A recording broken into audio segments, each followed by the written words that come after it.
Buenas tardes, muchas gracias por venir. Se ve que con Bjarne hicimos un máximo, pero bueno, a ver si volvemos a repetirlo. Vamos a empezar rapidillo, que hoy tenemos prisa. Los ponentes que han venido desde fuera se tienen que ir luego, así que vamos rápido. Hoy el plan era empezar con Manu contándonos cosas de introspección en C++ para hacer, pues a lo mejor un RPC con JSON, que bueno, pues ha estado trabajando durante un año ahí quemando CIs y sistemas y con LLVM y cosas de estas, y tiene ahí muchas cosas que yo creo que son muy interesantes y nos tiene que contar algún día, pero no sé si hoy nos va a dar tiempo porque vamos a empezar por la segunda parte, que así yo creo que si luego os tenéis que ir rápido vais a estar más tranquilas.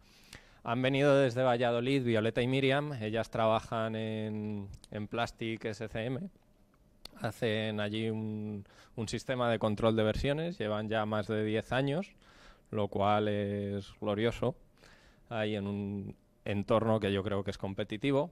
Pienso que lo debéis estar haciendo bien, vais a eventos, se ve a Pablo por ahí hablar en muchos sitios, en el mundo de los videojuegos creo que os tienen muy en cuenta.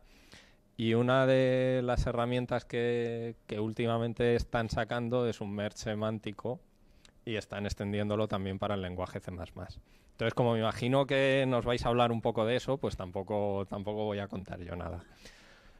Ellas son ingenieras de software. Violeta creo que lleva un año más que Miriam, pienso, si la memoria no me falla, año 2012 en Plastic SCM, así que tienen bastante experiencia ahí. Seguro que lo que nos cuentan es muy interesante y además van a conocer las entrañas, así que aprovechemos que las tenemos aquí para preguntar lo que queramos. Y yo creo que, sin más, tenía otro par de cosillas por ahí que, bueno, o sea, solo mencionaros, bueno, la agenda se nos va al garete, da igual. Mencionaros que, bueno, ya sabéis que el 7 de marzo es el encuentro de la Carlos III de C++ de Madrid. Yo creo que a lo mejor es el más importante de España. Supongo, bueno, estoy convencido de que a muchos os volveremos a ver allí. Algunos hablamos, con lo cual, por favor, venid y sed indulgentes. Luego hay otro evento en marzo, la TechFest, que también por allí estaremos alguno, que a ver si el próximo año por fin presentamos algo. Y en noviembre se organizarán dos conferencias, la Commit y la Codemotion, que igual, que a ver si alguno nos animamos y alguna de las charlas que ensayamos aquí nos la podemos llevar a esos eventos más grandes, que también se nutren de la comunidad y nos necesitan. Y nada más. Bueno, tenía aquí cosas internacionales. Sabéis que hay conferencias muy grandes y buenas para empezar, como la de Italia, si alguien se anima a mandar algo. Es como el Using STD, pero están queriéndolo hacer internacional.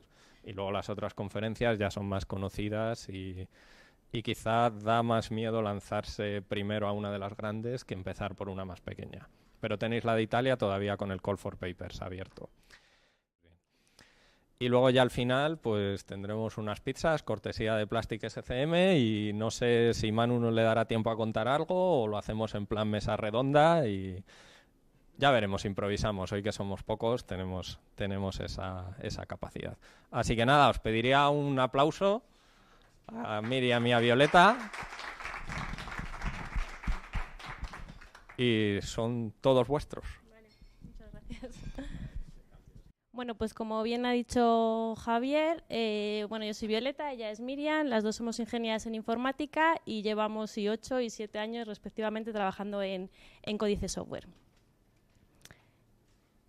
Bueno, ¿de qué vamos a hablar hoy? Bueno, yo voy a introducir un poco la empresa y qué productos tenemos, y luego Miriam, que ha sido la desarrolladora del parse de C++, os va a contar todo sobre ello, y cualquier pregunta va a ser para ella, que es la jefa.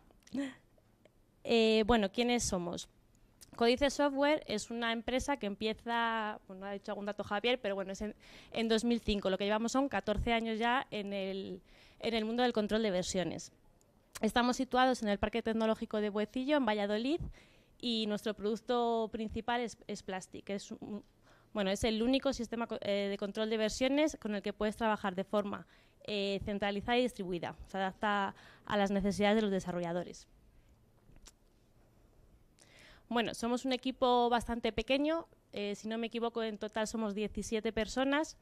Entonces, yo creo que lo que hace que podamos seguir en este mercado que es tan competitivo y hay empresas súper grandes, hablo de cientos de desarrolladores, conoceréis todos Git o Perforce, que son súper grandes, es que pues tenemos bastante experiencia, son muchos años trabajando en este sector.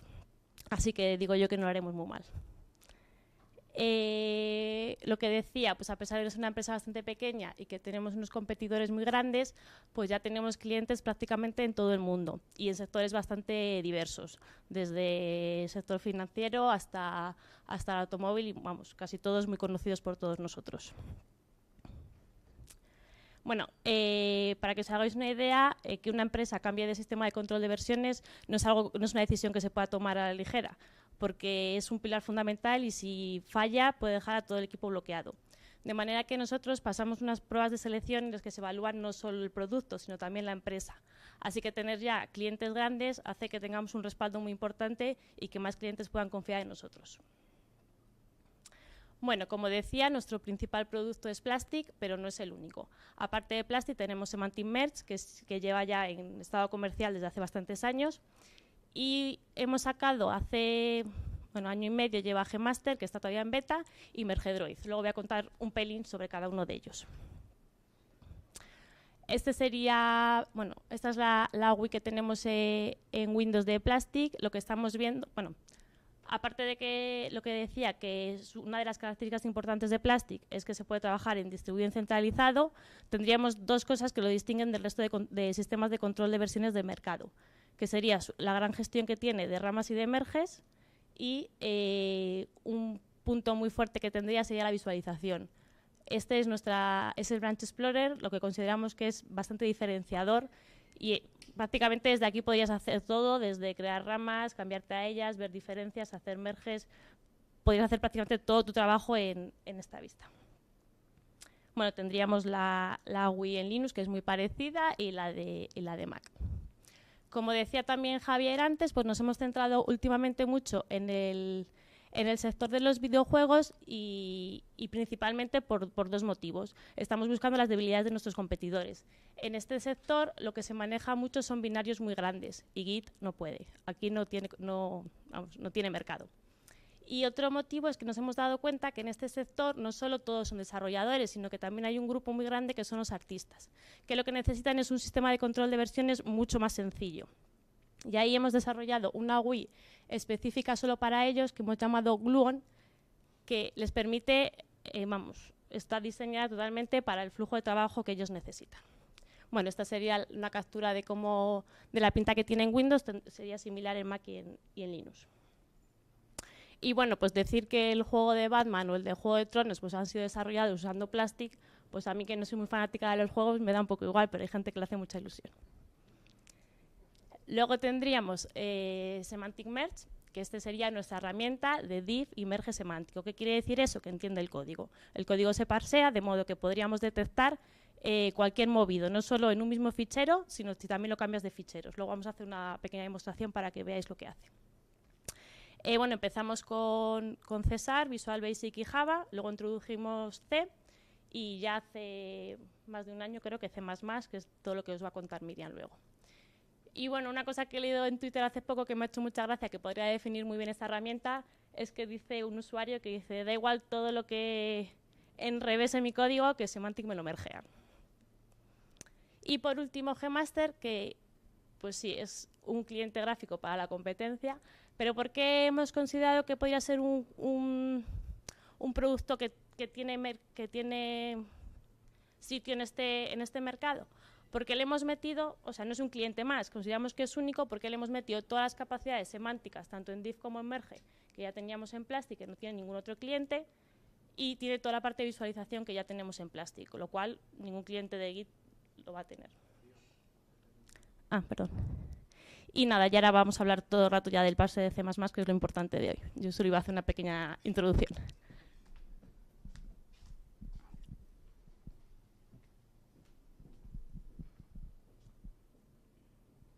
Bueno, pues como ha dicho Violeta, desarrollamos un control de versiones que es Plastic SCM y las principales características que destacamos es la gestión de ramas. Tenemos un patrón de desarrollo que recomendamos, que es el patrón de rama por tarea. Y luego está el sistema de merge. Somos capaces, tenemos unos algoritmos muy potentes, tanto a nivel de estructura de directorios como de ficheros, como de estructuras dentro del propio fichero, que es lo que vamos a ver hoy. Nuestro gran reto pues, es crear una buena herramienta de merge. ¿Con qué objetivo o con cuál uno de ellos? Pues hacer el proceso de refactorización mucho más sencillo.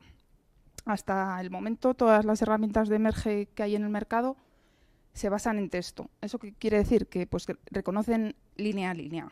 Es decir, no entienden la estructura que hay dentro del fichero y por lo tanto no vas a ver identificar las declaraciones, ver que hay clases, que hay métodos, que hay propiedades. En definitiva, que no entienden el código. En el proceso de merge se pueden diferenciar 3 fases. La primera es la detección de los conflictos a nivel de estructura. Ahí se van a detectar conflictos tanto de ficheros como directorios que han sido añadidos, borrados, movidos o renombrados. Una vez que se detectan esos conflictos, se ven los conflictos que hay a nivel de fichero. Es decir, que ambos contribuidores han cambiado un mismo fichero y se tienen que mezclar. Y la última fase es la resolución de los conflictos dentro de ficheros. En ese momento es el control de versiones el que manda las 3 versiones del fichero que queremos combinar a una herramienta externa. Esa herramienta externa es la de merge, que se va a encargar de dar un fichero resultado. Herramientas de merge conocidas, que seguro que habéis oído hablar de ellas, pues Beyond Compare, P4 Merge o Cadif 3. Ahora vamos a ver un ejemplo. Tenemos un fichero en el que hay 3 métodos y un desarrollador lo que ha hecho es mover el método 1 abajo del fichero. Y el desarrollador 2 lo que ha hecho es modificar ese método 1. El resultado debería ser el método 1 que se ha movido abajo y que incluye los cambios del contribuidor 2. Bueno, pues esto sería, en las herramientas de texto tradicionales, sería un conflicto a resolver de forma manual. Nosotros lo que hemos querido hacer es implementar algo un poco más inteligente, una herramienta de merge que sepa resolver de forma automática ese conflicto. Y ahí es como surge nuestra primera herramienta, que se llama Xmerge. Es una herramienta basada en texto que lo que hace es identificar los bloques que son similares y que se han movido con el fin de resolver estos conflictos.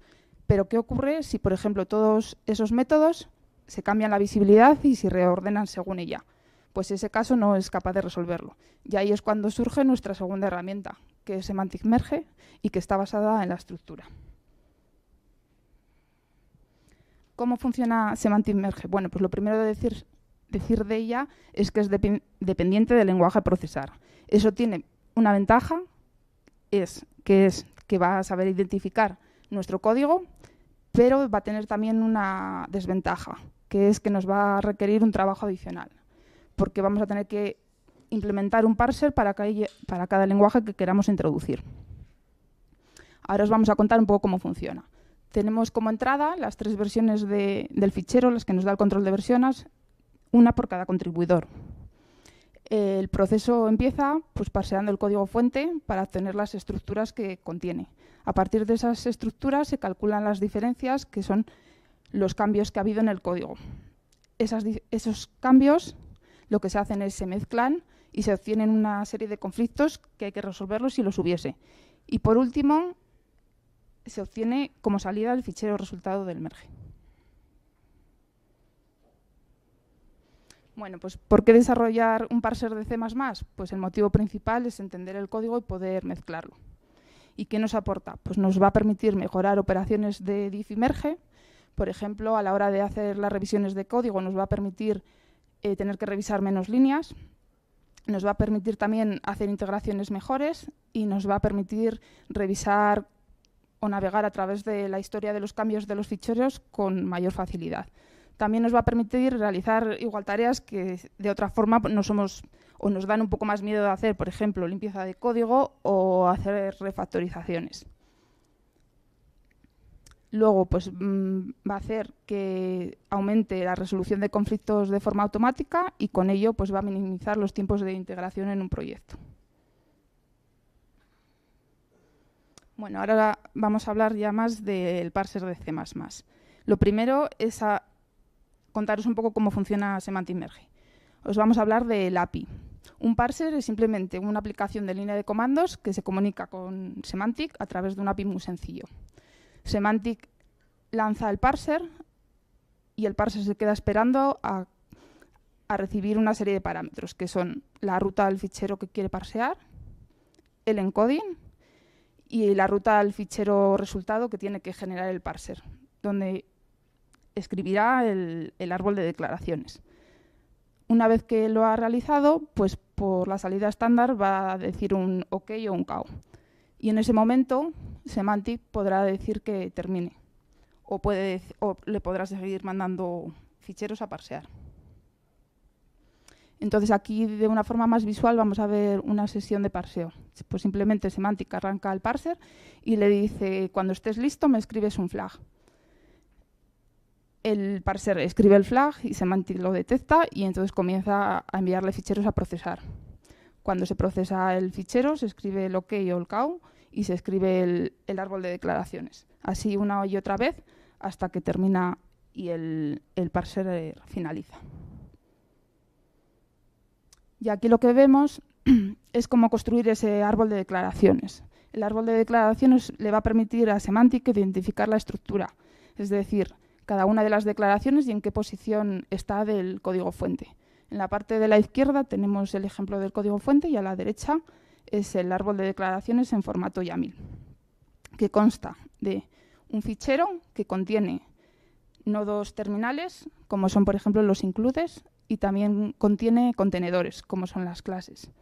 Esos a su vez, las clases contienen otros nodos terminales que son los métodos. Y bueno, pues ¿por qué utilizar Eclipse CDT? Pues ahora lo vamos a ver. Hasta el momento teníamos los parsers de C, el de Visual, que los habíamos desarrollado con Roslyn. Luego apareció Java, que utilizamos Eclipse JDT, y finalmente C, con libcelan, con un poco de sufrimiento, por cierto. Y luego pasaron unos años hasta que ya en 2017 pues dijimos, ahora toca C++. Entonces estudiamos distintas alternativas. Estudiamos AntelR para C++, Semantic Designs y GCC XML. Y rápidamente fueron descartados. La gramática no era completa, en otros necesitabas compilar para obtener el árbol AST, así que fuimos a la solución de libcelan. Con libcelan ya teníamos un poco de experiencia con C, entonces lo que hicimos fue hacer una prueba de concepto, porque lo que queríamos hacer era probar lo antes posible con ficheros de código real para ver los problemas que nos encontrábamos. Y rápidamente nos encontramos con uno de ellos, el más importante. Y es que lo que nos ocurría era que el árbol AST no estaba completo. Había nodos que no incluía cuando se encontraba con tipos que no conocía. Y esto es porque tenía dependencias pues, de los ficheros cabecera, de las librerías del sistema. Efectivamente, nos encontramos con el clásico problema de parseo que hasta el momento para nosotros era desconocido, el AB entre paréntesis C, que es una declaración de función o es una definición de objeto.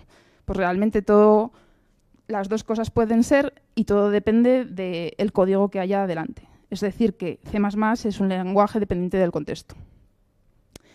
En libcelan, el proceso de parseo y de análisis semántico no se puede separar. Entonces, él cuando encuentra un tipo que no conoce, lo que hace es no incluye ese nodo en el árbol AST.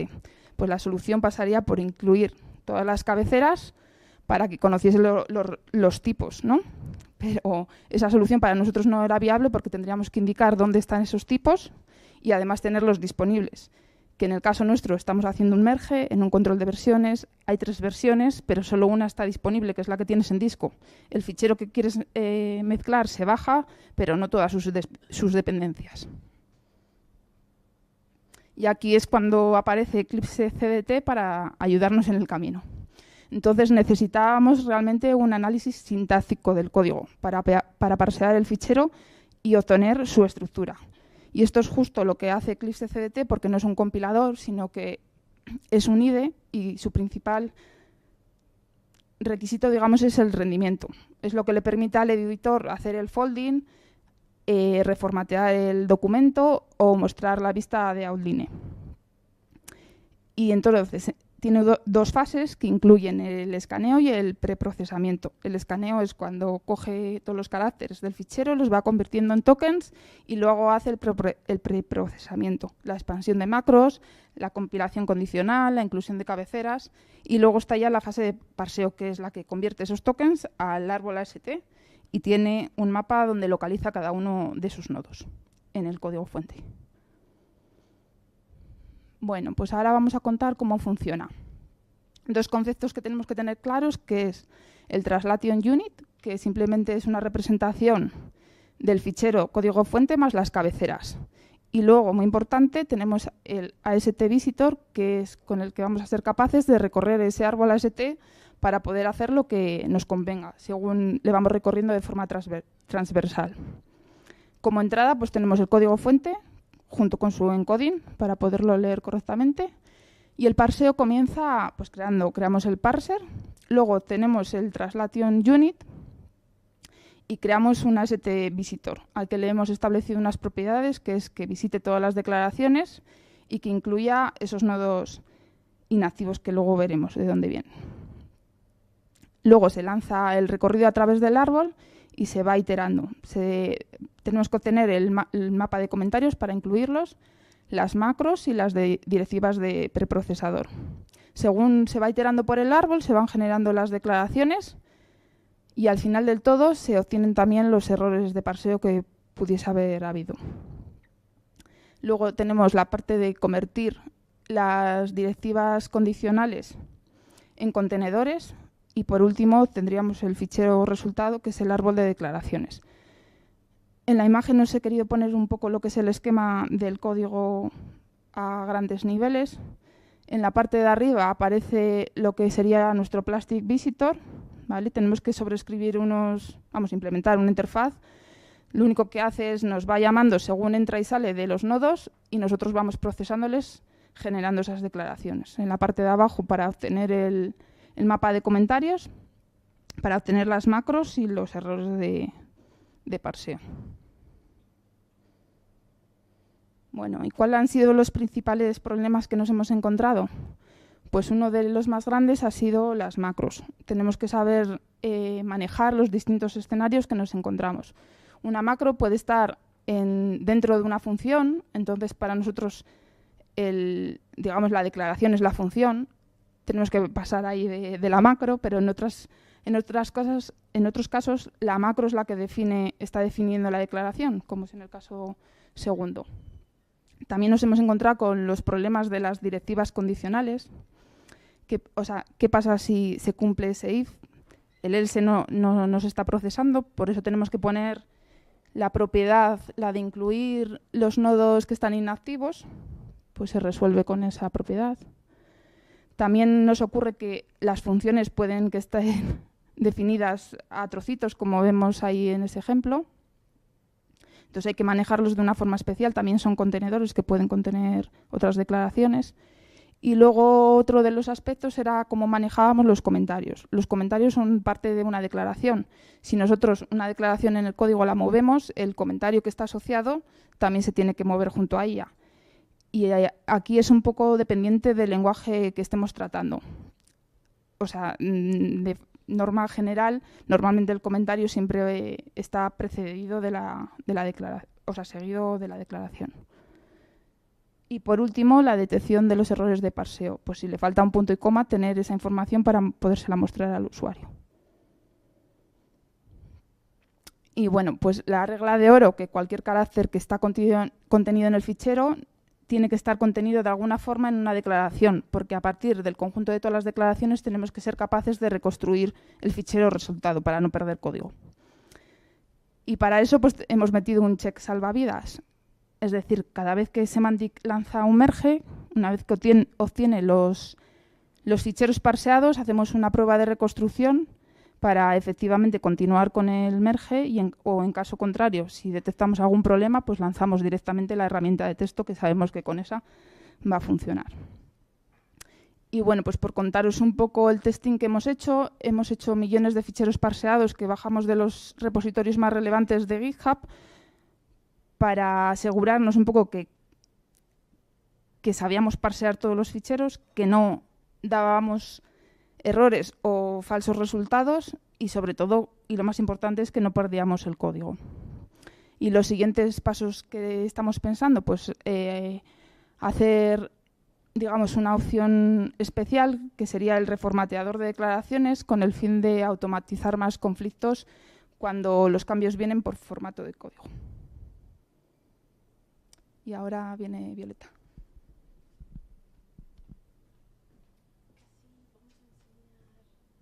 Casi vamos a enseñar primero un ejemplo de cómo funciona con una de las herramientas para que todo esto quede claro y luego vemos todas las aplicaciones que aquí cogemos unas capturas. Si me lo sujetas voy manejando. Vale, entonces, como decía, seríamos capaces incluso de detectar el movido si lo vamos a mover en diferentes ficheros. Y queríamos demostrar eso, que es un poco, podríamos decir, lo más espectacular, así. No está enganchado, ¿no? Sí. A ver, que no nos funciona el ratón, ¿no? Ahora. Vale, entonces, vamos a hacer la... Sí se ve, ¿no? Vamos a hacer la demostración con Gmaster. ¿Dónde tienes? Aquí. Sí. Vale, nos hemos clonado justo esta mañana, ¿verdad? Un repositorio de C++ que hemos encontrado en GitHub, porque realmente nosotros no somos desarrolladores de C++, nosotros trabajamos con César, entonces tampoco teníamos mucho código propio. Pero bueno, para hacer el ejemplo hemos encontrado que sí que tendría clases, entonces ¿qué vamos a hacer? Vamos a imaginarnos un escenario habitual con dos desarrolladores. Entonces vamos a crear una rama, ¿vale? Imaginamos que es el primer desarrollador, entonces él en su día a día está trabajando. Vamos a abrir el código y, por ejemplo, creo que aquí teníamos clases. Lo que vamos a hacer es, pues él tiene que mover, imaginaros, vamos a coger dos ficheros de C++, que sería este y este. Uepa. Por ejemplo, vamos a abrirles. Y entonces lo que vamos a hacer es, aquí teníamos un método. Imaginaros que este método pues no pertenece a esta clase, tiene que moverlo de fichero. ¿Se ve bien la pantalla o queda un poco pequeño? Sí. Y nos lo vamos a llevar a otro fichero totalmente diferente, el método. Bueno, por no incumplir mucho el lenguaje, dado que le hemos cambiado de clase, le vamos a cambiar aquí el nombre, es decir, le vamos a renombrar. Esto se llamaría zoomlist. Y aparte, pues él ha visto que realmente el orden de estos colores no es correcto, de manera que el primero tendría que ser el verde y luego iría el azul, por ejemplo. Vale, pues él haría commit de sus cambios, guarda los dos ficheros, ¿verdad? Sí. Vale, nos iríamos a nuestra herramienta y veríamos cómo del primer fichero simplemente ese método desaparece y está en el segundo fichero y aparte lo ha cambiado, ¿vale? Entonces hemos movido. Bueno, esta herramienta es Gmaster, lo hemos querido mostrar aquí, pero vamos, tenemos integrado lo mismo en Plastic. Hemos dicho que he movido el setPixel, se llama el método, from bitmap to zoomlist. Vale, hemos querido hacer la demostración en directo en vez de solo las capturas para que veáis un poco también que no lo estamos inventando todo. Vale, entonces, pues otro desarrollador por otro lado, ¿vale? Crearía su rama, estaría trabajando él no sabe que esa persona ha hecho ese cambio y pues ve que también tiene que hacer un fix en ese método, que originalmente estaba en bitmap. Vale, entonces pues él ve que el primero es el red, por ejemplo. Es el mejor ejemplo que hemos encontrado, a creernos. Y aquí tendríamos el blue.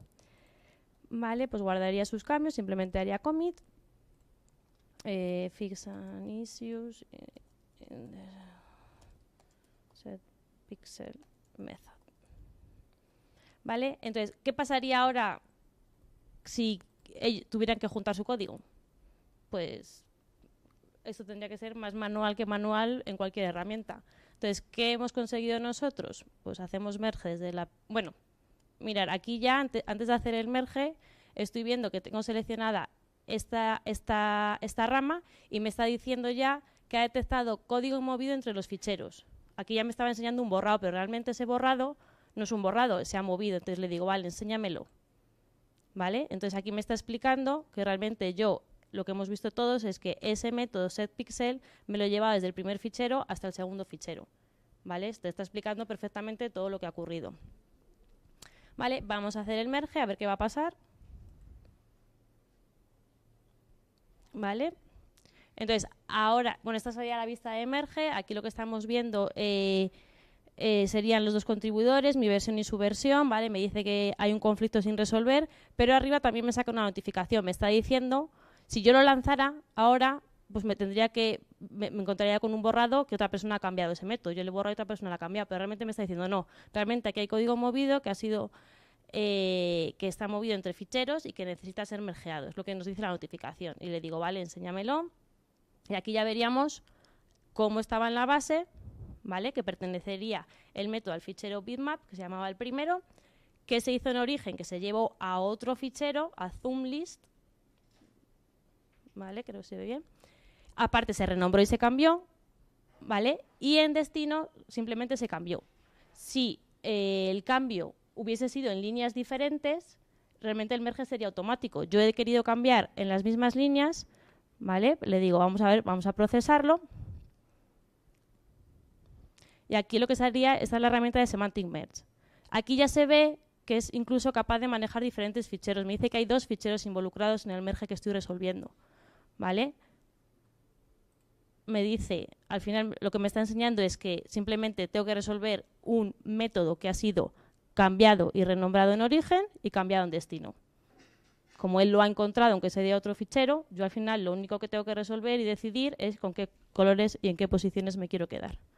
¿Vale? Imaginaros que me quedo con esto. Esto no es correcto porque me falta el red. Vamos a añadírsele. Por ejemplo, nos da un poco igual para el caso que estamos mostrando. El merge quedaría resuelto. Guardamos. Y simplemente lo que estamos viendo como resultado final del merge, que es que en el primer fichero en bitmap el método ya no está y en el segundo está con los cambios del merge, del resultado del merge. ¿Vale? Aquí creo que ya se entiende un poco más y se ve que para hacer esto está claro que tenemos que poder parsear el lenguaje y entender a nivel de declaraciones y no solo a nivel de líneas, como decía Miriam antes. Vale, vamos a las capturas que tenía un poco... La presentación la tenemos. Las capturas que habíamos incluido aquí como aplicaciones prácticas del parser, pues al final lo que decimos... Sí, voy. Al final lo que decimos es que pues lo tenemos en todo, en nuestra herramienta individual de diff y de merge, que realmente Semantic Merge tú la puedes poner en cualquier control de versiones. Podrías utilizarla con Git, con Perforce, con quien quisieras. Es una herramienta individual. Y ya la tenemos incorporada en nuestras 2 herramientas, que serían Plastic y Gmaster. Y ahora lo último que vamos a comentar es MergeDroid, que sí que lo nombré al principio, pero todavía no había dicho nada más de él. Entonces, bueno, aquí simplemente veríamos unas capturas que habíamos cogido, que estamos viendo un poco, es la misma idea. Lo que queríamos mostrar es que aunque tú muevas el código, que las diferencias no se muestran línea a línea, sino que te muestra con el código movido, es capaz de detectarlo. Y este simplemente era un ejemplo de imaginar estas diferencias, que es lo que he hecho yo ahora. Que esas diferencias las hubiese hecho una persona en origen, otra persona en destino, pues hubiese movido main y cambiado un poco, y al final la herramienta de merge, pues perfectamente, aunque el código ha sido movido, solo tienes que resolver, aquí en este caso era pues una fecha, decidir entre quedarte con la que había elegido uno u otro. Veríamos unas diferencias de C++ incluidas en Plastic y en Gmaster, que es lo que está enseñando. Y por último queríamos comentar lo de MergeDroid. MergeDroid es una aplicación que hemos hecho con el objetivo de poder automatizar aún más merges, incluso en el lado del servidor, cuando no hay intervención de un usuario posible. ¿Qué ocurre a día de hoy? Tú no sé si, bueno, en Git cuando tú acabas algo lo que solicitas es una pull request para que ese código sea integrado.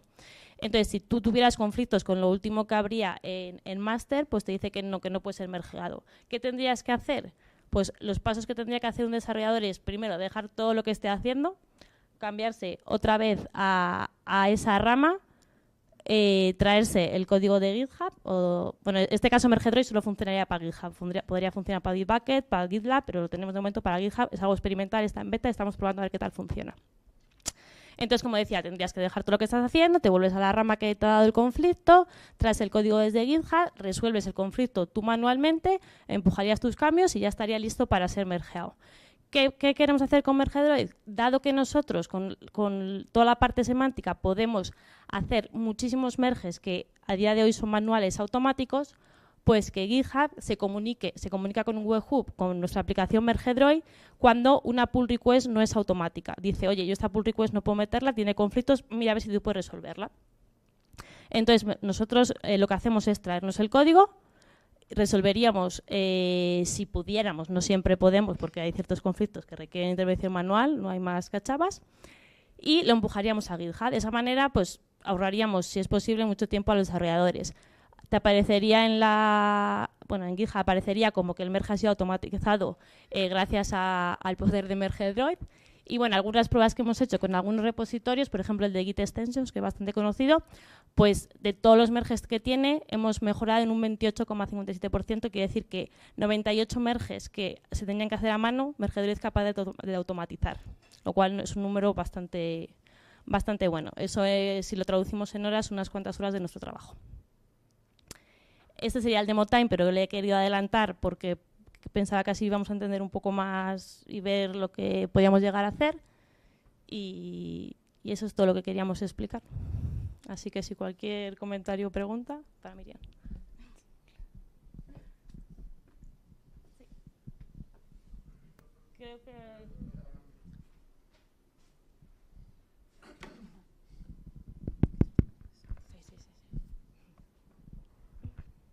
Sí, hola. No, nada más. Que, Hola. Bueno, como no lo conocía... Hola. Quería saber qué tipo de licencia tiene el producto. Gmaster a día de hoy es una beta, es decir, tú puedes descargártelo, probarlo, no tienes que pagar nada y todavía no tenemos tiempo de pensar en cuándo va a ser comercial, ni si se va a pagar, ni no hay todavía nada. Y Plastic, bueno, esto a lo mejor Jordi sabe más que yo, porque, bueno, Plastic, nuestro control de versiones, creo que es gratuito hasta 5 desarrolladores y Semantic Merge, lo que es la herramienta de Merge, ahí me pillas un poco. Gratuito para comunidades o proyectos personales y luego tenemos una licencia de tipo mensual y hay otra que es anual, pero es baratillo. Sí, 3 y algo al mes. Okay, gracias. Nada.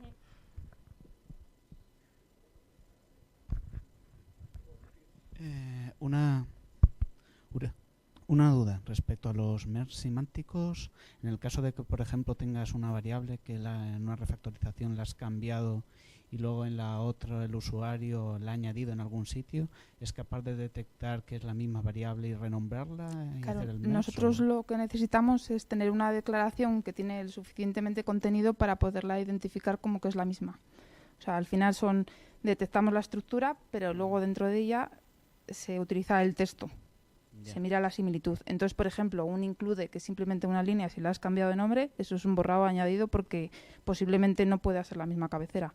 En el caso de las variables puede ser lo mismo y en los casos contrarios, pues las clases, los métodos. Ah, vale. Nada, me refería que en el caso de que exista una variable, que en la otra rama sea exactamente en las mismas posiciones, si cuando la renombras extra y en la otra rama la añades en algún sitio, es capaz de detectar que es esa variable. No.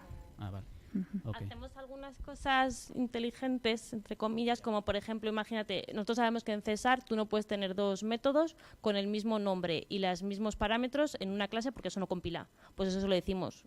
Entonces le decimos, oye, tú imagina, es una casualidad, pero tú imagínate que tú has añadido un método con un nombre y yo añado el mismo método o una numeración con el mismo nombre. Te digo, no, esto no te va a llegar a compilar, ya directamente lo tienes que solucionar.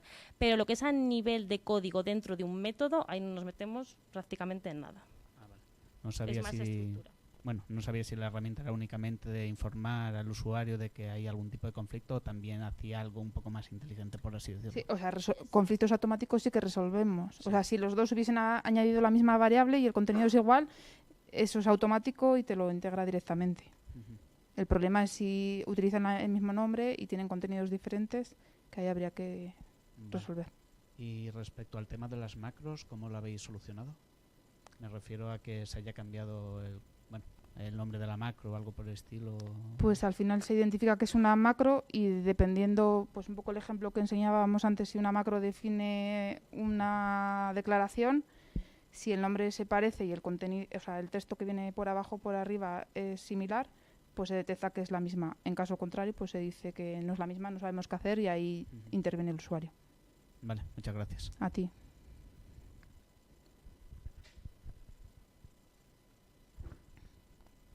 No sé, yo también quería, bueno, muchas gracias por venir, por contarnos esto y muchas más por hacerlo. Yo, bueno, no he trabajado en C++ con Eclipse, o sea que entiendo que esto, el parser sintáctico este, estará muy relacionado con el highlight, o sea, con El folding, con el la outline, ayuda del IDE, exacto, ¿no? sí. Y diríais cómo de maduro decís que está o cómo evoluciona ese parser a efectos de cosas raras de sintaxis que hay en C++ o cosas nuevas que se van metiendo Pues- o que están por venir. Pues al O sea, final ¿lo es un poco lo sabéis? que soporte Eclipse. C++, 11 y 14 lo soportamos porque lo soporta Eclipse. Al final nos vemos un poco arraigados, digamos, a lo que Eclipse soporte. En esa parte. Sí, porque vamos, no sé si alguno conoce lo de Eclipse y tal, me imagino que a lo mejor temas de plantillas variádicas o contratos o conceptos, cosas de estas que están por venir o que son experimentales, pues esto todavía... O sea, nosotros damos soporte hasta C++ 11 y 14. Luego lo que venga, o sea, si no, de todas formas, si algo falla al parsear, como siempre sacamos la herramienta de texto, por si acaso hubiese algún problema, pues a las malas va a actuar como una herramienta de texto tradicional. Sí, sí, sí. Por eso que... Guay, guay.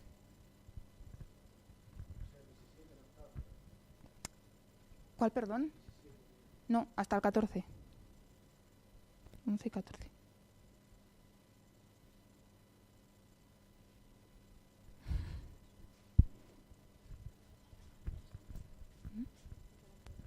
Bueno, ¿se me oye? Sí. Sí, vale. Que no, más que una pregunta, era un poco, no sé cómo decirlo, daros las gracias, la enhorabuena, porque es que me he quedado ojiplático. O sea, quiero decir, o sea, yo soy usuario asiduo de LibClang y creo que lo que habéis montado aquí tiene... Sí. O sea, aparte de que estábamos hablando que nos parece impresionante la utilidad y las cosas que hace. O sea, yo me veo con ese tipo de escenarios que habéis mencionado, me veo todos los días en el trabajo y veo que es como magia, ¿no? Y luego al nivel de la implementación, o sea, yo me he pegado, por ejemplo, de los problemas que mencionabais de que el AST que te da Clang está partido en pedazos, si le faltan tipos, yo eso lo sufro día a día y me alegra saber que habéis encontrado una Sí, solución. Ujú. O sea, no, solamente eso, que no sé, que me ha sorprendido, que... Claro que, como decía Miriam, nosotros no queremos tanto entender, sino no podemos perder ni una letra. O sea, porque tú no puedes decir, al final, pues eso... Sí, que al final te da un poco qué tipo de declaración sea, te da un poco más igual. Al final es intentar entender la estructura. Exacto. Entonces al principio cuando estábamos con Celan era como horrible. Dijimos es inviable, hasta que luego ya apareció Eclipse, CDT y ya nos abrió un poco... Vimos la luz después del túnel. Además porque en el parser de C habíamos sufrido bastante con Celan también, porque todo esto lo habíamos encontrado, lo que pasa es que en mucho menor medida. Pero en C++ era ya inviable total, porque es que cualquier fichero que usabas, a menos que tuviese la cabecera y el contenido en el mismo fichero, si no todo era fallo. Y bueno, pues me alegro de que os hayamos intentado contar la experiencia que hemos tenido y que os haya parecido útil. Con Celan, sí. Sí, pero hemos tenido que hacer muchas triquiñuelas, digamos, para poder conseguir que el parser estuviese No sé si estable, se me porque sigue bien. toda la parte de las directivas, las condicionales, todo eso ahí hemos tenido que hacer.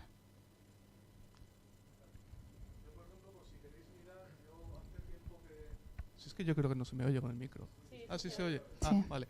Que yo creo que recorrí un poco parte del mismo camino, ¿no? De sufrir el Liefzelang. Y hace un par de años me planteé hacerme mi propio wrapper de Liefzelang porque estaba ya hasta las narices. Y dije, pues te haces un wrapper y corriges los típicos errorcillos que te dan. Al final desistí, pero el caso es que hubo alguien en GitHub que sí lo hizo una biblioteca que se llama CPPAST. Esa la he visto mirando un poco de documentación ahora para preparar la charla. Sí, La vi que creo que fue a finales del 2017 o algo así que la había desarrollado. puede y ser. Pues yo desde hace un año y pico la llevo usando, de hecho para todos los temas de reflexión y tal que hago en C++ la uso. Básicamente por eso, porque el chaval que la mantiene se preocupa de todos los bugs y tal que saca Liefzelang, los va arreglando, va haciendo workarounds varios y te deja algo que es bastante más amigable. Sí, O sea que si un día decís ya basta Liefzelang, ya esto ni Dios que lo mantenga, está ahí la opción. es una opción que podéis Sí. plantear. Además la documentación es muy escasa. O sea que es mucho de meterse Tengo ahí. más documentación del binding de Python que de la biblioteca en sí. Sí. Jonathan Muller, ¿no?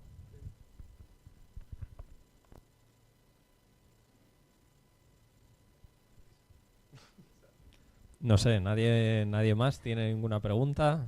Aprovechad que no Seguro sé. que hay alguna pregunta por ahí, venga. Que se me da mejor hablar que presentar.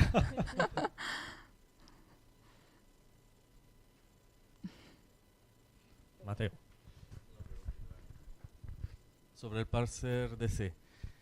¿Lo habéis probado, por ejemplo, parseando el código de kernel.org?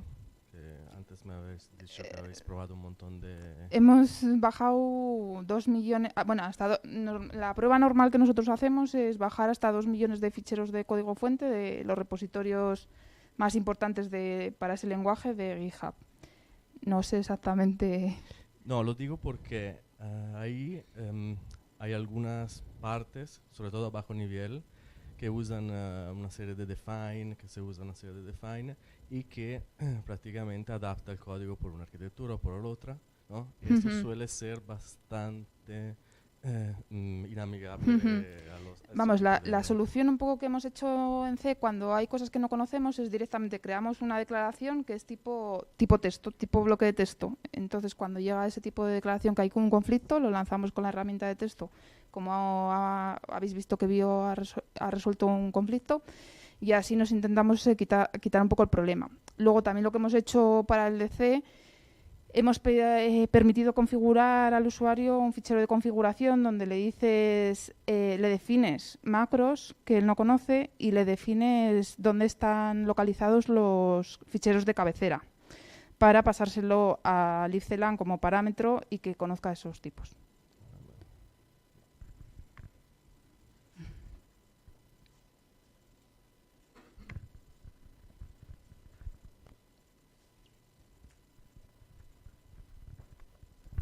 Muy buenas. Hola. Bueno, yo ya conocía el...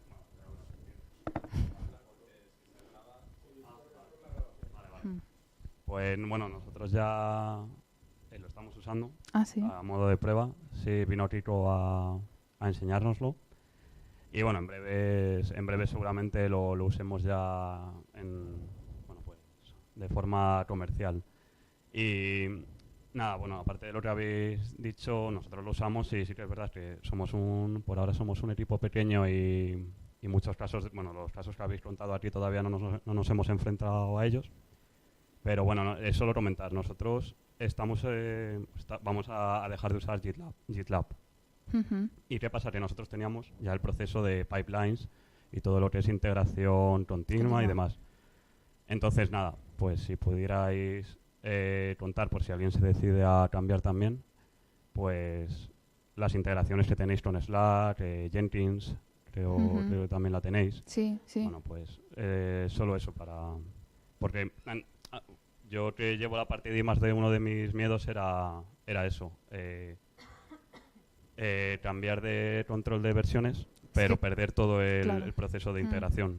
Y nada, solo comentar que que en realidad no se pierde, pues ya tenéis integraciones con Sí, otras herramientas. Es que el control de versiones es un punto crítico a ese nivel, sobre todo cuando ya estás como usuario en el trabajo de tu día a día, ya conoces las herramientas, está todo integrado, todo funciona bien. Meter un control de versiones nuevo requiere que todo, digamos, el ecosistema tengas las mismas oportunidades de utilizar las herramientas que estás usando hasta el momento. ¿Y de dónde sois? La empresa nuestra es BeautyNet, que no sé si os suena, bueno, pues algún correo o algo. Somos tenemos Sí. puntos en común. Y nada, por ahora somos 10 personas. Ujú, Y estamos aquí en Madrid y demás, y ya te digo, ujú. A Vamos, ver, sí, luego no. también todo depende qué cosas hagas con el lenguaje. Hmm. No sé si es muy habitual, nosotros nos hemos encontrado en los ficheros de código fuente que hemos bajado, eso sí, el sentido común mío lo evitaría todo lo posible, porque eso, para quien lo programa igual en ese momento, está diciendo, estoy aquí haciendo virguerías con el código, pero luego el que lo tiene que comprender, entender, cambiar, mantener, pues... Pero sí que es verdad que el lenguaje pues es más propenso a poder hacer esas cosas. Sí, además también tenéis, al estar usando Git, se sincronizan con Git también. Sí, tenemos O sea, Git los y Git cambios que hagas Server. en una parte se pueden hacer se O sea, hacen puedes tener en- Plastic y Git a la vez, Mm. que saben que convivir. ayuda también para convencer el proceso de cambio. Eso es. Está bien. Eso lo empezamos a hacer para una manera de que la gente se pudiera mover progresivamente. Es decir, tú puedes tener media empresa trabajando con Plastic y media empresa trabajando con Git y no habría ningún problema. Sí, eso es lo que se llama Git Sync. Eso es. Que eso, lo que estábamos hablando del código, yo me acuerdo, vamos, Pablo, que no sé, alguien ha dicho que sí que le conocía, que es, bueno, es nuestro jefe, se recuerda y siempre cuenta como anécdota, pero nosotros somos más pequeñas, que en la universidad como que te crees mejor cuanto más enreves el código y que nadie lo pueda entender más que tú. O sea, que si puedes escribir en vez de si ocurre no sé qué, hago no sé qué, todo en una línea y que nadie lo entienda, te creas así como que sabes más. Y no, ahora lo que intentamos, visto lo visto, que el código hay que mantenerlo y que tú no vas a estar a lo mejor el día de mañana y va a venir otra persona, o tú tienes que mantener el código de otra persona, es que lo que escribas que se entienda. O sea, y si tienes que poner métodos que son una frase entera, le pones porque es preferible que el que venga después sepa lo que hace ese método. Un poco es eso. Bueno, lo digo porque también hemos dado charlas de cómo escribir código limpio, que decimos nosotros, y hay mucho que contar, hay mucho.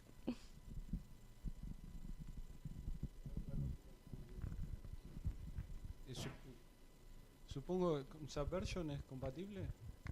Tú puedes mover los datos desde Subversion a Plastic, pero luego no puedes trabajar con ellos a la vez. O sea, tú puedes hacer una importación, llevártelo todo, pero no es como en Git que puedes estar sincronizando todo el rato. Dado que consideramos que Subversion ya está bastante... O sea, Git es el que es el potente del mercado, pero eso Hay ya... grandes empresas que lo usan. Sí, pero creo que sufrirán bastante.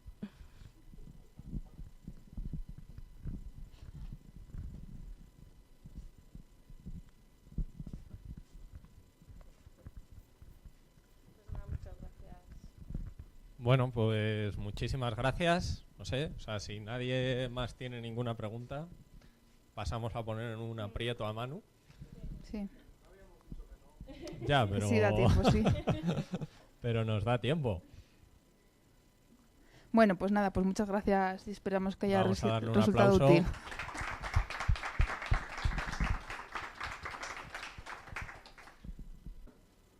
Pues, como he mencionado antes, yo soy usuario bastante frecuente de LibClan. El micro, coño. Gracias. Soy usuario asiduo de LibClan por el hecho de que llevo obsesionado con hacer un sistema de reflexión para C++ desde hace bastantes años. ¿Vale? Entonces, hoy lo que os quiero contar es otro capítulo en mi batalla de explicar a la gente por qué necesitamos reflexión en C++. ¿Vale? Entonces, el ejemplo que quiero contaros hoy es, pues, por ejemplo, hacer un RPC en C++, que es una cosa que cualquier otro lenguaje, véase Python o Java, se puede hacer súper sencillo porque ya tiene reflexión en lenguaje. ¿Vale? Bueno, he puesto aquí, por si alguno no conoce el concepto de RPC, significa llamada procedimiento remoto, traducido al castellano, que viene a ser simular la llamada a una API remota, véase una página web o un servicio REST o un proceso que es otro proceso de vuestra máquina con un pipe, con una interfaz que tiene la pinta de una llamada a una función, ¿vale? De tal manera que el código usuario de esa API realmente no es nada enrevesado, sino que simplemente llama a un método, ¿vale? Entonces, a la hora de hacer un RPC, la idea es que tenemos que convertir una interfaz de código de nuestro lenguaje, por poner un caso muy concreto, una clase con un método, ¿vale? Eso sería el método remoto que queremos llamar, y eso queremos convertirlo en la llamada a la API en cuestión, ¿vale? Yo el ejemplo que voy a poner a lo largo de la presentación es un servicio, podría ser un REST, ¿vale? Queremos convertir una llamada a un método en una llamada a un REST, ¿vale? De tal manera que tenemos que resolver básicamente tres cosas. Tenemos que tener algún esquema que nos permita identificarnos a nosotros como clientes de una API que es remota, o si lo queréis ver de otra manera, como paso de mensajes entre alguien que lo envía, que seríamos nosotros, y alguien que recibe el mensaje, que es la API de destino, ¿vale? Luego tendríamos que inventarnos algún tipo de manera de transformar la llamada a la función, es decir, a qué función llamamos, con qué argumentos, qué contiene esos argumentos, y serializarlo de alguna manera que la capa de transporte de la API que realmente estamos usando permita enviarlo, ¿vale? Y finalmente, cuando vamos a atacar a la API, queremos averiguar a qué punto de la API en cuestión, a qué punto de la interfaz tenemos que llamar y cómo, ¿vale? Es decir, yo estoy llamando al método foo de la clase, ¿a qué se traduce eso dentro de la API REST? ¿Qué ruta de la API REST es? ¿Vale? Entonces hice este dibujo, que la verdad es que se ve un poco chiquitín, pero bueno. La idea de esto es que queremos dar la impresión al usuario de esto que el usuario está aquí y llama métodos de un objeto, ¿vale? Y queremos darle la impresión de que esto de aquí debajo no existe y lo que está haciendo es llamar a los métodos de este objeto que le dice algo. Devuelve 42 o lo que sea, el ejemplo de siempre, ¿vale? Entonces, para eso, como decía en la transparencia anterior, tenemos que serializar los argumentos y el valor devuelto cuando ya devuelve la llamada de alguna manera, y tenemos que dispatchar esa llamada a la API que tenemos por debajo remota de alguna manera, ¿vale? Y finalmente, una vez que hemos hecho eso, es decir, una vez que tenemos los argumentos serializados, una vez que sabemos a qué endpoint del REST tenemos que llamar, ya usamos la API de turno de API REST para hacer la llamada, ¿vale? Que sería la caja gris, ¿vale? ¿De qué va esta charla? Pues básicamente lo que está en naranja es brujería y vamos a ver cómo hacemos esta brujería.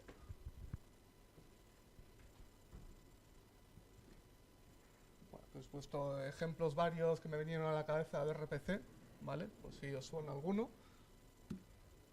¿Vale? Entonces, para simplificarlo un poco, voy a seguir las siguientes reglas, ¿vale? Vamos a mapear las los nombres de funciones, ¿vale? Incluyendo espacios de nombres realmente como una ruta de un endpoint de un REST, ¿vale? De tal manera que si tuviéramos la clase A con el método M, atacaríamos al endpoint A/M, ¿vale? Luego, ¿cómo codificamos los argumentos de la llamada? Como un JSON que simplemente va a tener un solo miembro de ese JSON, que es un array con los argumentos, ordenado, de tal manera que el primer argumento es el primer elemento del array, el segundo es el segundo y así, sucesivamente, ¿vale? Y finalmente, el resultado de la llamada a la API lo vamos a codificar como un objeto que tiene un campo resultado o un campo error, ¿vale? Con el valor serializado que ha devuelto la función. Para simplificarlo un poco más, ¿vale? Porque no tenemos tiempo para que yo me tire aquí hablando de mis cosas durante 6 horas. Lo que vamos a hacer es que solo voy a enseñar a implementar este lado de aquí, ¿vale? Es decir, vamos a hacer algo equivalente a imaginaros que queréis hacer una API REST de vuestra aplicación C++, ¿vale? Es decir, al usuario de fuera, por ejemplo, una página web, le queréis dar la API REST que está aquí, pero queréis hacer una API REST de una clase y de una instancia de esa clase que ya tenéis.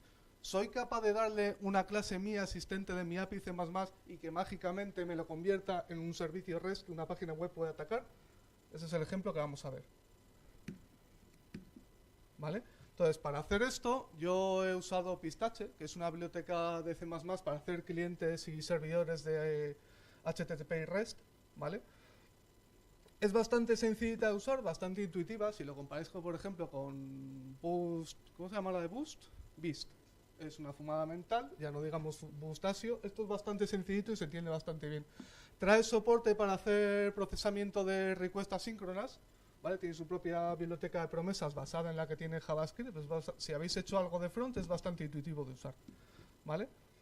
Y sobre todo que es bastante rápida. Es curioso porque además de todo esto es bastante rápida. Miras los benchmarks y está en cabeza, ¿vale? Esta es la pista, la pinta que tiene hacer un servidor REST con Pistache, ¿vale? Tienes que instanciar un endpoint HTTP y le dices, pues sírveme en localhost, ¿vale? Luego, en el caso del REST, hacemos un router que nos permita decir, pues es que este endpoint mapea esta función, este otro endpoint mapea toda esta otra función, y luego le decimos, simplemente le decimos al endpoint que su router, el manejador de llamadas, digamos, de requests que llegan, es el router que hemos definido antes. Y arrancamos el servidor, ¿vale? Esas 4 líneas son literalmente las 4 únicas líneas que hacen falta, ¿vale? Para hacer el REST tenemos que rellenar las rutas, ¿vale? Entonces la manera que tiene Pistache de hacerlo es con el método post, get, dependiendo del tipo de verbo que uses en REST hay una función diferente, ¿vale? Pero en este caso he puesto post, ¿vale? Porque como convenio en el ejemplo las llamadas a métodos las he puesto como post, ¿vale?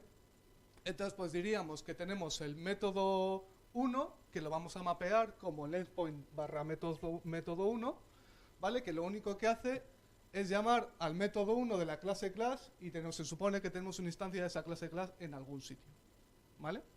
Entonces esto mágicamente, si lo montáis y lo lanzáis, va a llamar a la clase class método 1 en el objeto class instance cuando alguien os llame a este endpoint de vuestro REST, ¿vale? Entonces decimos, vale, yo sé coger una clase, sé coger un objeto, sé coger un método, darle un nombre en el REST y que mágicamente me haga esto. ¿Puedo hacer esto automáticamente para cualquier miembro de cualquier clase? Sí, con reflexión. Entonces decimos, oye, dame todos los métodos de la clase class, dame el nombre y el puntero al método y hazme lo mismo de antes, ¿vale? Entonces, como convenio decimos, bueno, pues el nombre del endpoint es el nombre del método, pues vale, el nombre del método, y el binding lo hacemos al método, igual que hemos hecho antes, al método y al objeto, ¿vale? ¿Qué ocurre aquí? Que no iba a funcionar directamente, porque la gracia es que vuestra API puede aceptar cualquier parámetro, vete tú a saber qué es lo que hace vuestra clase, entonces esto no va a funcionar tan fácil, digamos, ¿vale? Entonces, lo primero de todo es que, como es lógico, Pistache tiene una asignatura específica para los manejadores de peticiones, ¿vale? En concreto, simplemente tiene un objeto que representa request y otro objeto que representa algo con lo que te deja escribir la response de manera síncrona, ¿vale? Entonces, lo primero que tenemos que averiguar es, no podemos enganchar directamente en nuestros métodos de clase, sino que tenemos que hacer una especie de traducción, ¿vale? De la capa del REST a ya lo que es vuestra llamada función, ¿vale? Entonces, hacemos algo como que esto, ¿vale? Que viene a ser, yo me hago aquí una lambda, hago una lambda para que quepa en el slice, pero podéis hacerlo como queráis, es decir, le paso una función que tiene la asignatura que espera Pistache, yo me quedo con el nombre del método y el método y se lo paso a una función que me haga la magia, ¿vale? De tal manera que técnicamente ya lo hemos conseguido enganchar, ¿vale? Si veis la función handleCal que hay ahí, pues le estamos pasando el objeto al que queremos que llame, le estamos pasando el método al que queremos que llame, pero además le estamos pasando la request y la response que nos ha pasado el motor del REST. Si vemos la implementación... Mira, sí había una plantilla. Si miramos la implementación de esto, ¿vale? Vemos los 4 argumentos que he dicho antes, el objeto de destino de la llamada, el método de destino de la llamada y los 2 puntos de enganche con el REST, ¿vale? Y decir, ¿qué tenemos que hacer aquí? Si volvemos al principio de la transparencia, a ver, aquí. ¿Qué tenemos que hacer? Punto número 1. Tenemos que saber a qué método llamar. Eso ya lo hemos resuelto. Ahora, tenemos que conseguir deserializar los argumentos, ¿vale?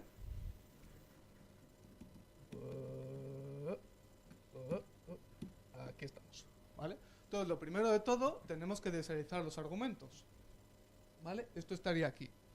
Oye, cógeme ese JSON, que eso es un JSON, ábremelo, coge el array que sabemos que tiene como único campo e intenta convertir eso a una tupla de argumentos de C++, ¿vale? ¿Por qué tupla? Porque tus argumentos de tus funciones no tienen por qué tener todos el mismo tipo, ¿vale? Una vez que has hecho eso, llámame a la función, ¿vale? Con esos argumentos. Entonces, como C++ funciona así, y esto no es Python, no es tan bonito, tú no puedes llamar directamente con un objeto, un pointer a método, directamente llamar a una función con una sintaxis que un ser humano normal pueda leer. Entonces, yo wrapeo esto en una lambda que hace la llamada al método en el objeto con los argumentos que él me dé. Y entonces lo que hago aquí es que en vez de llamar directamente a la cosa esta rara que nadie entiende, ¿vale? Llamo a la lambda, aquí. Le digo, llámame a esa lambda con los argumentos que has parseado. ¿Vale? Que es una tupla con los argumentos que he parseado. Vale. Una vez que hemos llamado al método, hacemos lo contrario. Cogemos el objeto que nos ha objeto entero, string, lo que sea, que nos ha devuelto como resultado, lo serializamos a JSON y lo mandamos de vuelta por el resto. ¿Vale? Y en caso de... Uy, va, se me ha ido el dedo. En caso de que dé un error, pues serializamos el error como, pues yo qué sé, pues esto es un ejemplo, pues pintar el mensaje de la excepción y dárselo al cliente pues para que haga algo con ello. ¿Vale? Entonces aquí la mayor brujería de todo esto es, venga, vale, yo tengo un array de un JSON, ¿cómo convierto esto a un objeto, a una serie de objetos C++? ¿Vale? Si os fijáis, al deserializar yo no solo le he pasado la request, no solo le he pasado el array del JSON, también le he pasado el método. ¿Por qué le he pasado el método? Porque yo tengo que saber cuáles son los tipos de los argumentos de la llamada que estoy haciendo, para poder convertir todo eso a los argumentos en concreto. Entonces, ¿cómo hacemos esto? Lo primero de todo, nos olvidamos del JSON y cogemos algo que en C++ sea fácil de manejar. Esa es la biblioteca JSON for More en C++, yo os la recomiendo bastante. Es muy cómoda de utilizar. ¿Vale? Entonces cogemos el string de la request, que sabemos que es un JSON, y lo parseamos. Y a partir de ahí, el objeto JSON es una cosa con un mapa y puedes acceder clave valor, tiene conversiones a objetos C++, es bastante cómoda de usar. ¿Vale? Pero seguimos teniendo que recorrer el array del JSON y convertir cada uno de los elementos del array en el objeto con el tipo correspondiente al argumento de la llamada. ¿Cómo hacemos esto? Pues le decimos a la fumada de turno, le decimos, mira, hazte un for por cada uno de los tipos de los argumentos que tiene el método y dame el tipo por cada uno de ellos. Es decir, esta lambda que está aquí, que empieza aquí y que acaba aquí, ya lo sé que es un poco enrevesado el código, al final te acabas acostumbrando. Esta lambda empieza aquí y acaba aquí, tiene dos parámetros. Una cosa que representa el tipo por el que vamos y una cosa que representa el índice dentro de esa lista. ¿Vale?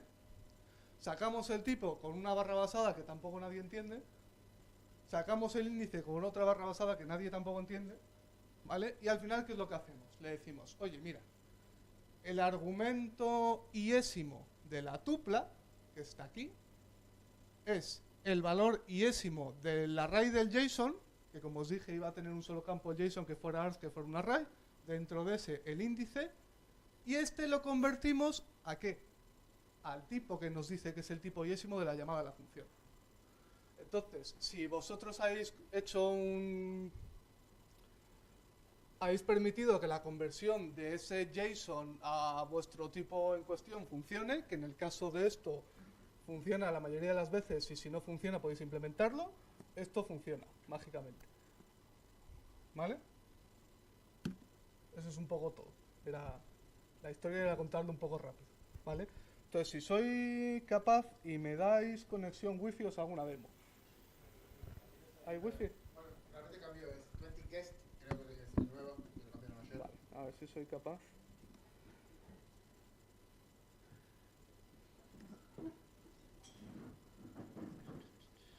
Intranet telefónica, 20 Corp, no me sale 20 guest, ¿por qué no sale? ¿Qué cabrón?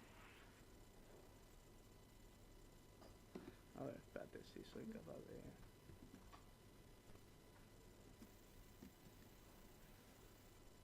No sé si la veo. Ya, pero este no sé por qué no lo saca. Ah, espérate, a ver. Networks, Sí, cierto. 20 guest.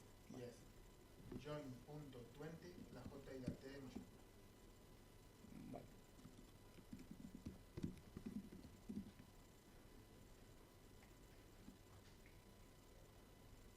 A ver, es cuando la lío, que es la demo.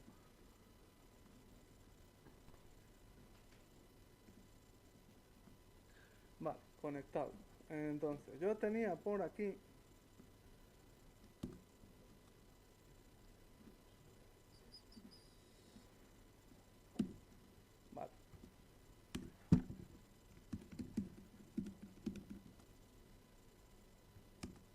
Bueno, pues no va a haber demo. ¡Hala! A casa. Bueno, podemos hacer demo de manera rápida. A ver si soy capaz. Reiniciarte bien. Bien. Voy a hacer trampa porque el código de ejemplo lo tengo en la máquina del trabajo. Entonces el cliente de VPN ha decidido que no. Que no.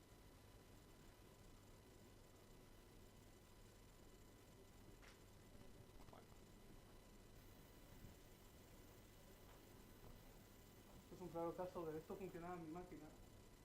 De verdad, lo juro, lo juro, lo juro. Cuidado. No me sobra.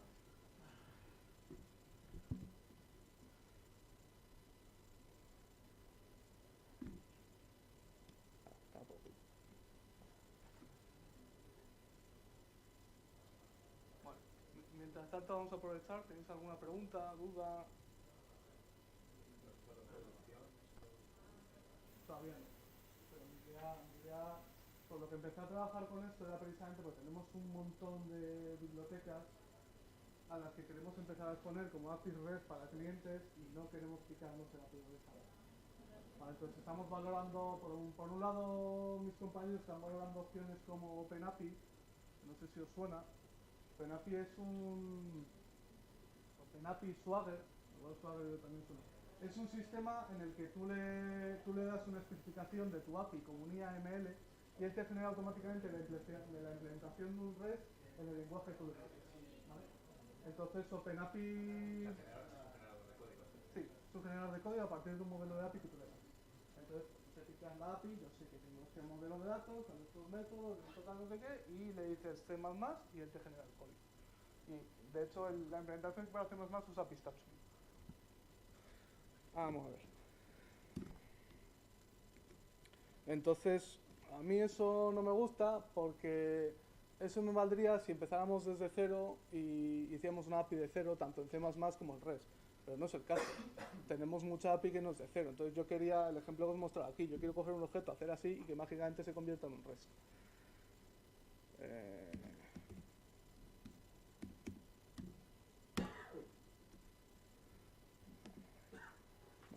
Vamos a aprovechar que está apagado.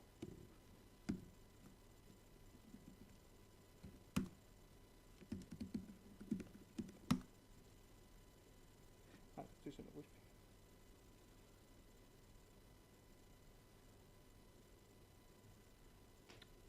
Pues va a hacer que no.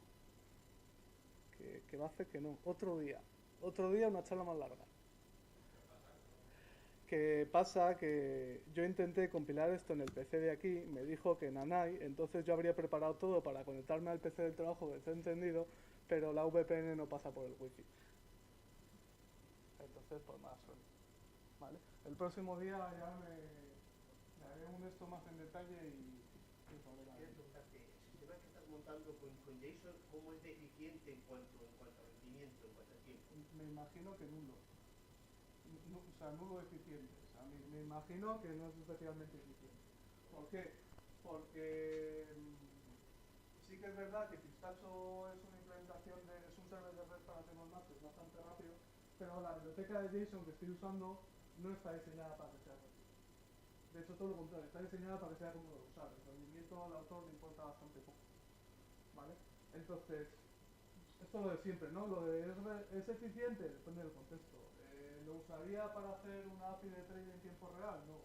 ¿Lo usaría para una API, un cliente de control de accesos para que lo integre con su sistema y le diera el botón y abra la puerta? Sí. Que es el caso de los interesantes. ¿Qué ventajas presenta esto, por ejemplo, con respecto a un PAS CGI, a un CGI, a una llamada remota, como estás haciendo con las páginas? Que la gente de desarrollo web esto lo entiende. Básicamente, es un idioma que entienden. Tú a cualquiera desarrollador hoy en día le dices REST y dices, vale, ya está. Dame la documentación del API que te lo pico en un 10. Lo entienden, no hay que explicar nada.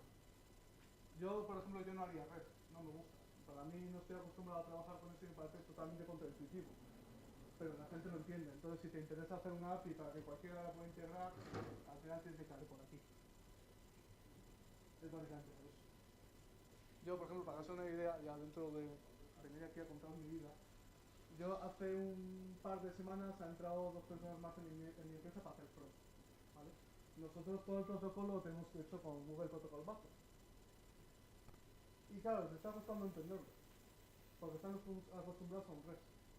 Están acostumbrados a una cosa de dime la ruta, yo ataco y esto me responde lo que tengo que dar. Esto, el Google Protocol Buffer es totalmente lo contrario. Es mensajería, petición y respuesta que no tienen nada que ver, que si no están acostumbrados no lo entienden. Y me puedo tirar 3 días explicándoselos y haciéndoles dibujitos hasta que lo pillen. Esto lo entienden. Y así, en mi caso anecdótico, pero así ocurre en el 80% de los casos, cuando te encuentras desarrollo web. Pues es normal, es la cuestión de los acostumbrados de trabajar. Entonces, yo, por ejemplo, yo personalmente preferiría hacer un JSON RPC puro y duro, que de hecho hay un estándar, lo implementas y vale. ¿Cuál es el problema? Que el 85% de los desarrolladores web de front que busques no han visto JSON RPC en su vida. Para mí es muy cómodo porque me permite mapear mi API de C++ directo, pero ellos no lo van a entender. Entonces, pues no me vale de nada. ¿Más dudas? ¿Cómo está el Tiny Red Flextail? ¿Está pausado? Dímelo tú. Adivina por qué está pausado. ¿Está pausado? Sí. Pero ¿tiene por detrás todo lo del LVM y eso? O sea, ¿necesita todo eso? Sí. Para pasarlo a Conan, sí. ¿Esa ISO que me habéis cerrado esta mañana? Esa. Por eso tengo la release parada. Porque no soy capaz de empaquetarlo. O sea, ya lo tengo todo listo y tengo el paquete listo, pero como me falla la integración continua porque el bin tray no da, pues... Pero bueno. No, lo que voy a hacer... Voy a quitar el micro, pero... No, lo que he pensado es que no lo tengo puesto porque yo ahora mismo le doy al retry manual y claro, me vuelvo loco. Entonces lo que voy a intentar es, porque falla la primera vez, pero la segunda vez no falla, es matemático. Entonces lo que voy a intentar es configurar el GitLab para que me haga 10 reintentos por job o algo así, a ver si cuela. Porque ya he visto que no tiene solución. Que también es normal, que lo que hago yo es una barra basada, ¿sabes? Pero bueno. Pero sí, estoy en ello. Ya casi lo tengo pruebas en casa en la que ya hice el paquete de la herramienta y el paquete de la biblioteca por separado, como lo de Protobuf que hablamos. Y funciona bastante bien. O sea que bueno, veremos cómo acaba.